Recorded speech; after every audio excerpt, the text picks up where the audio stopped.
This is Bern High School, the subject of our documentary. It was in this building and those that preceded it that 1,023 students received their nurture, their early guidance, and established their roots. In this documentary, we want to show you pictures that were shared with us by alumni and present interviews provided by teachers and friends. The early classes were small. We had occasion to visit Harry Henry at his home in Athens, Ohio. Harry was a member of the graduating class of 1907. He shared with us his early memories of that era and told us how the first high school was rated. In that area, the high schools were just coming in vogue. And there weren't very many high schools except the city schools. They had high schools. And in order to get some higher education in the country, they established schools with low enrollment. They didn't have money to hire teachers and no pupils. So they graded third, second, and then the city schools were first grade high schools. So the rural schools were all third grades. He also told us of the community band in which he played cornet. He explained that early uniforms were makeshift. The only uniforms we have were caps. The early high school had many events.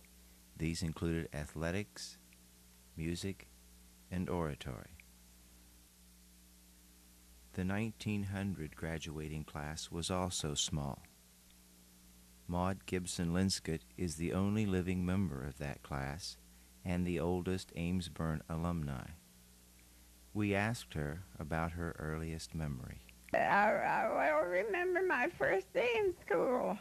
My father took me to school and introduced me to the teacher and left me. That was a terrible thing to be left alone. In the following years, Amesville High School prospered and enrollment grew.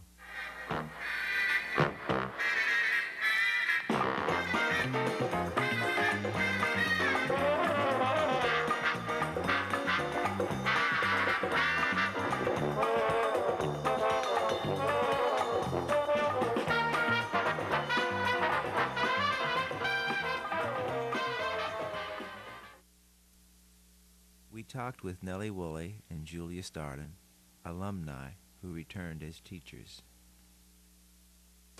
Well, as I came from Henderson, a one-room school, to the high school, of course it was quite a change for me. And most of the students, you know, I didn't know very well because our classes had been quite small. And we had about 4 teachers in the high school at that time, and we soon became very close. And the classmates became very dear friends, and by the time you graduated, you felt that you knew them almost as well as family. Well, I remember our glee club. Lois Cecil was our director. And I remember when we had any activities going on in the evening, we had to walk back. And I might mention, too, there were no school buses.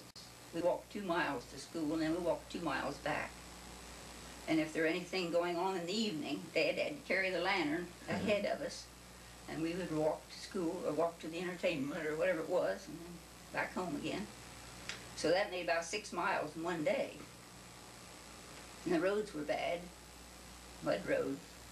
So I dreamed a lot as I walked over the hill, hoping someday to have a car and be able to drive up home. And my dreams, for the most part, have come true, I think.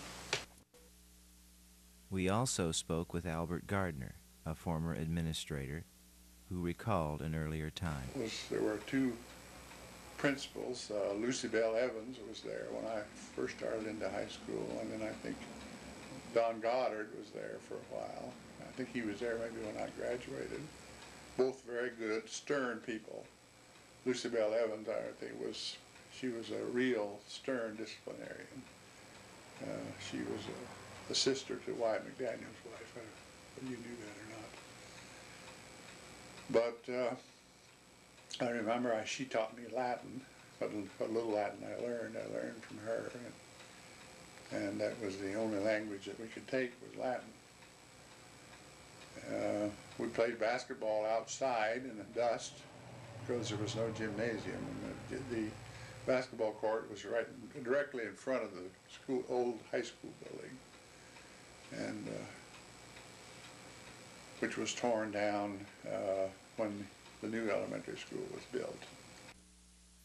Amesville High School was always prominent in athletics. Charlie McAfee was one of its winningest coaches.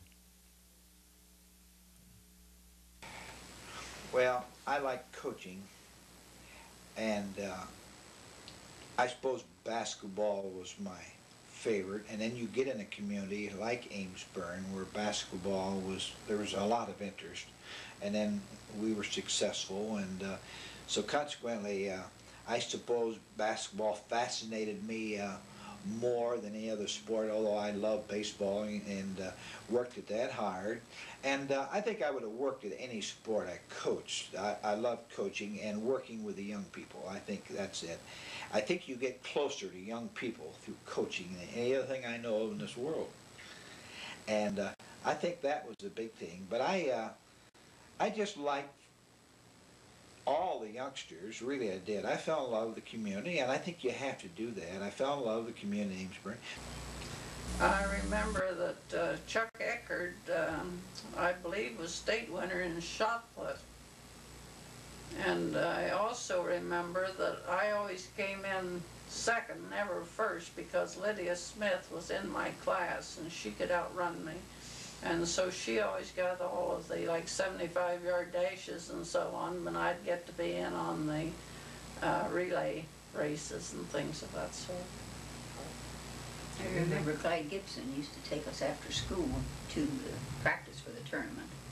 And I ran one time in one of the dashes, but I didn't come out in videos of it. And then Chub Powder was another great athlete.